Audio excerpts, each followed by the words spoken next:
Hello everyone, thank you for tuning in to another Diecast Emporium video. Today's going to be a little bit different than what I normally do. Just wanted to do a collection update on my 1 to 53 or 1 to 50 scale trucking fleets. Many of these you've seen before, maybe one or two you haven't. So kind of just wanted to do a brief overview of each and give you guys some idea if you don't already know what's out there. So let's go ahead and start off with one you can't see because it's out of the picture. This is the Sword Matte Granite end tire distributor, liquid asphalt distributor truck. Very good model, lots of detail. You come really to expect nothing less from Sword. The red ones are very hard to come by. Really, any of the versions are hard to come by now. Expect to pay at least a couple $100 if you want one. But there is a review of the black one that I had already on my channel. So if you look at the top of your screen right now, you'll see a link to that. And if you want a more in-depth review of it, go ahead and check out that video now. So with the Mac out of the way, let's bring in the next one I have. This is a Peterbilt. I believe it's a 335 maybe? Rollback tow truck, whatever you want to call it. Very, very nice piece. Made by TWH. I can get this thing off of here. Lots of detail, lots of functionality. Your push bar goes down the back. Obviously, your rollback will go back and forth. Doors open, hood opens. Very, very nice truck. And again, there is a review of this on my channel. However, it is the yellow one, but they're the same other than just the color. Alright, next up, another Sword model. Here's a Peterbilt fuel and lube truck. Has the Elliott fuel and lube body on it. Very, very nice. Again, another model you're going to expect to pay in the hundreds of dollars for now. I think it's worth it. Lots of detail. There's also if red is your color, there's also a Mac version of this where the cab and the hood is red and the body is white. So whatever you prefer. Next up is another TWH model. It's the TWH Peterbilt with the National Crane body on it. Haven't really done much with this. I love this model, but I'm just not that big of a crane guy to begin with. Tons of detail. Your outriggers go out. You can put an extension on the boom if you want. Lots of different posing opportunities available. In the box, and not shown here, is a front stabilizer that you can add to the front of the truck. Good looking model. Once again, though, this is a premium model. So you're going to expect to pay for the quality that you get.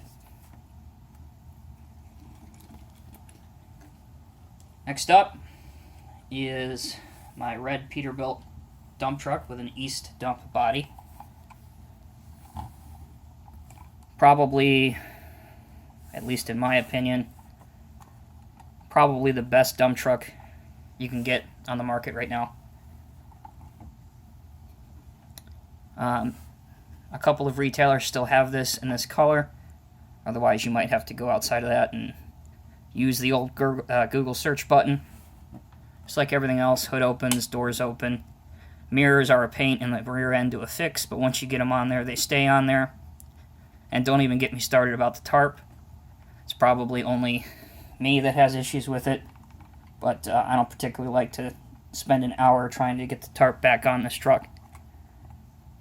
But as you can see in the rear, if the camera will focus, you have the ability, thank you camera, you have the ability to hook your straps on and open your chute, and the door also can fly open to the right as well as conventionally, depending on how you have it set.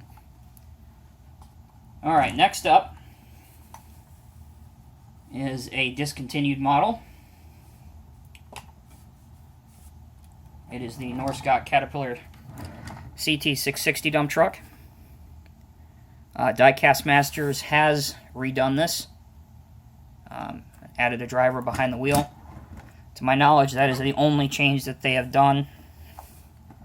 But of course, this is the original made by Norscot.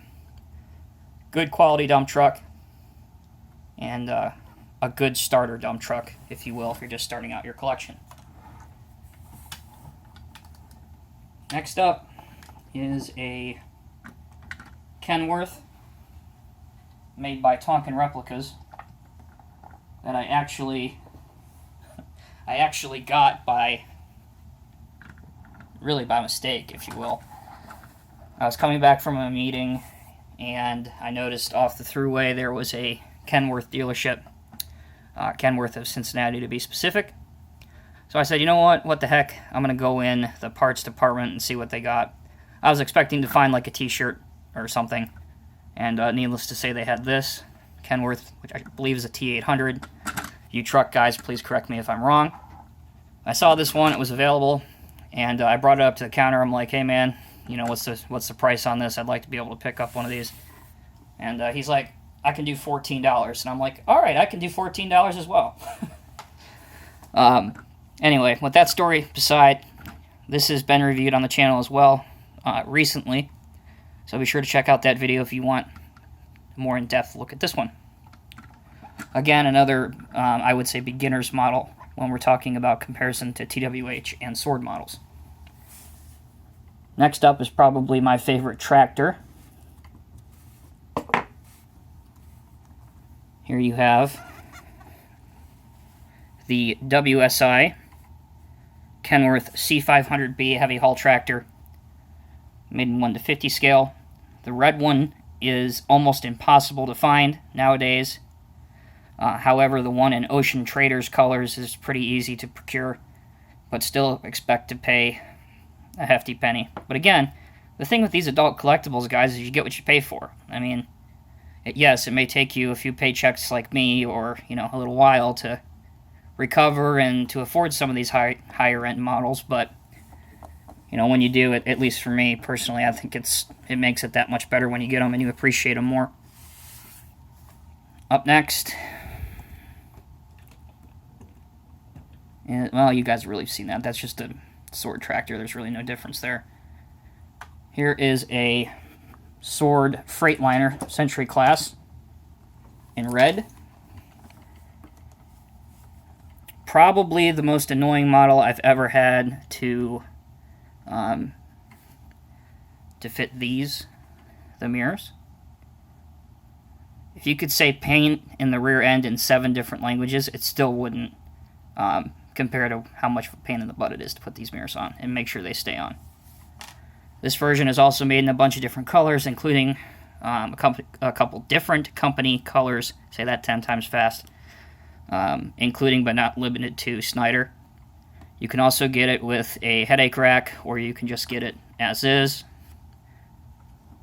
So there's that one.